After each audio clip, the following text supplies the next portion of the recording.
आज की कहानी का शीर्षक है बदले की आग। किसी कुएं में मेढकों का राजा गंगदत्त अपने परिवार और कुटुंबियों के साथ रहता था।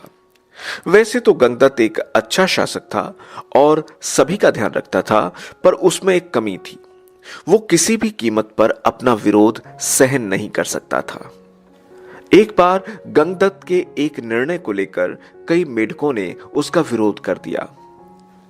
गंगदत्त को यह बात बर्दाश्त नहीं हुई कि एक राजा होते हुए भी कोई उसका विरोध करने की हिम्मत जुटा ले। वो उन्हें सजा देने की सोचने लगा, लेकिन उसे भय था कि कहीं ऐसा ना हो कि जनता उसका विरोध करने लगे और उसे अपने राजपाट से ही हाथ धोना पड़ जाए। फिर एक दिन उसने कुछ और सोचा और रात के अंधेरे में चुपचाप कुएं से बाहर निकल आया। बिना समय गंवाए वो फौरन प्रियदर्शन नामक एक सांप के बिल के पास पहुंचा और उसे पुकारने लगा।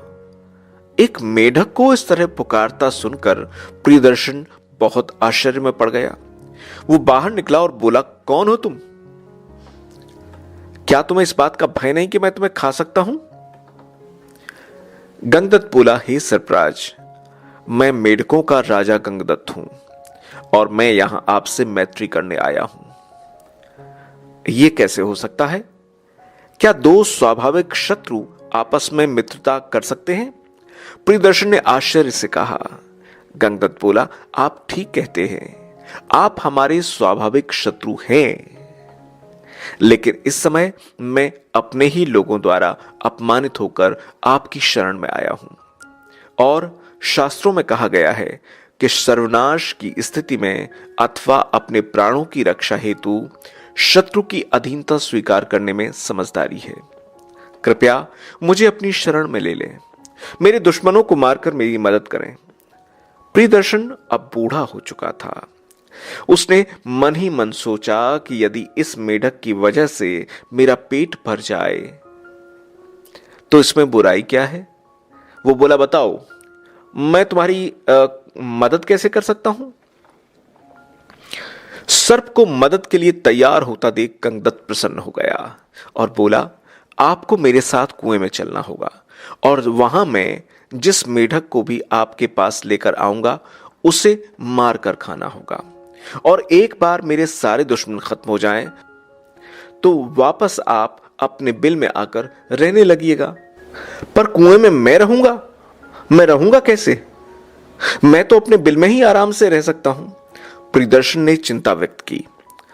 अपनी चिंता छोड़ दीजिए, आप हमारे मेहमान हैं। मैं आपके रहने का पूरा प्रबंध पहले ही करके आया हूं, परंतु वहां जाने से पहले आपको एक वचन देना होगा। वो क्या? प्रियदर्शन बोला, वो ये कि आपको मेरे परिवार वालों और मेरे साथियों की रक्षा करनी होगी। गंगदत्त ने कहा। प्रियदर्शन बोला, निश्चिंत रहो, तुम मेरे मित्र बन चुके हो, अतः तुमको मुझसे किसी भी प्रकार का भय नहीं होना चाहिए। मैं तुम्हारे कहे अनुसार ही मेढकों को मार मार कर खाऊंगा। बदले की आग में जल रहा गंगदत्त प्रियदर्शन को लेकर कुएं में उतरने लगा। पानी की सतह से कुछ ऊपर एक बिल था। प्रियदर्शन उस बिल में जा घुसा और गंगदत्त चुपचाप अपने स्थान पर चला गया। अगले दिन गंगदत्त ने एक सभा बुलाई और कहा कि आप सबके लिए खुशखबरी है। बड़े प्रयत्न के बाद मैंने एक ऐसा गुप्त मार्ग ढूंढ निकाला है जिसके जरिए हम यहां से निकलकर एक बड़े तालाब में जा सकते हैं और बाकी की जिंदगी बड़े आराम से गुजर सकती है। पर ध्यान रहे, मार्ग कठिन है और अत्यधिक सकरा है, इसलिए मैं एक बार में बस एक ही मेढक को उससे लेकर जा सकता हूं। अगले दिन गंगदत्त एक दुश्मन मेढक को अपने साथ लेकर आगे बढ़ा और योजना के अनुसार सांप के बिल में ले गया। प्रियदर्शन तो तैयार था। उसने फौरन उस मेढक को अपनाने वाला बना लिया। अगले दिन कई दिनों तक यही कार्यक्रम चलता रहा और वो दिन भी आ गया जब गंगदत्त का आखिरी दुश्मन प्रियदर्शन के मुख काटने वाला बन गया। गंगदत्त का बदला पूरा हो चुका था। उसने चैन की सांस ली और प्रियदर्शन को धन्यवाद देते हुए बोला, सरप्राज, आपके सहयोग से आज मेरे सारे शत्रु खत्म हो गए हैं। मैं आपका ये उपकार जीवन भर याद रखूंगा। कृपया अब अपने घर वापस लौट जाएं। प्रियदर्शन ने कुटिलता भरी वाणी में कहा, कौन सा घर मित्र? प्राणी जिस घर में रहने लगता है वही उसका घर होता है। अब मैं वहां कैसे जा सकता हूं? अब तक तो किसी और ने उस पर अपना अधिकार कर लिया होगा। मैं तो यहीं रहूंगा। पर आपने तो वचन दिया था। गंगदत्त गिड़गिड़ाया। वचन? कैसा वचन?